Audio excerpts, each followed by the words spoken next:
ഡെറാക്ക് കൊടുങ്കാറ്റ്. 90 മൈൽ വേഗതയിൽ വെള്ളിയാഴ്ച വൈകുന്നേരത്തോടെ ബ്രിട്ടീഷ് തീരമണിഞ്ഞ് ഡെറാക്ക് കൊടുങ്കാറ്റ്.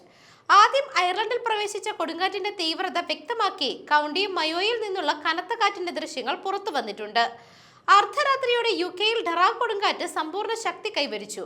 വെയിൽസ് അബെർസ്റ്റ്വിത്തിലെ തീരത്ത് ഉയർന്ന തിരമാലകൾ തേടിയെത്തിയതിനു പുറമെ സൗത്ത് വെസ്റ്റ് ഇംഗ്ലണ്ടിൽ ശക്തമായ കാറ്റും വീശുന്നുണ്ട്.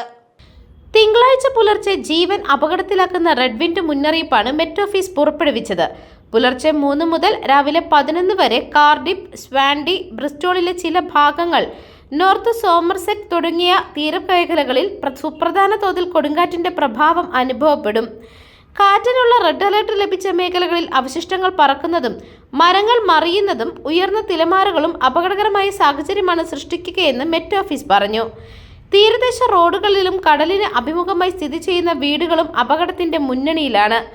വൈദ്യുതി, മൊബൈൽ സേവനങ്ങൾ തകരാറിലാക്കുവാനും കെട്ടിടങ്ങൾക്കും വീടുകൾക്കും കേടുവരുത്തുവാനും കനത്ത കാറ്റ് കാരണമായേക്കാം. ബസ്, ട്രെയിൻ, ഫെറി സേവനങ്ങൾക്ക് പുറമെ വിമാനയാത്രകളെയും ഇത് സാരമായി ബാധിക്കും.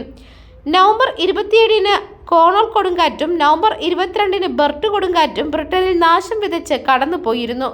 പുതിയ കൊടുങ്കാറ്റ് രൂപമെടുക്കുന്ന സാഹചര്യത്തിൽ റോഡ്, റെയിൽ, എയർ, ഫെറി സർവീസുകൾ ബാധിക്കപ്പെടുമെന്നതിനാൽ യാത്രാ തടസ്സം രൂപമെടുക്കുമെന്ന് കാലാവസ്ഥാ നിരീക്ഷകർ വ്യക്തമാക്കുന്നുണ്ട്.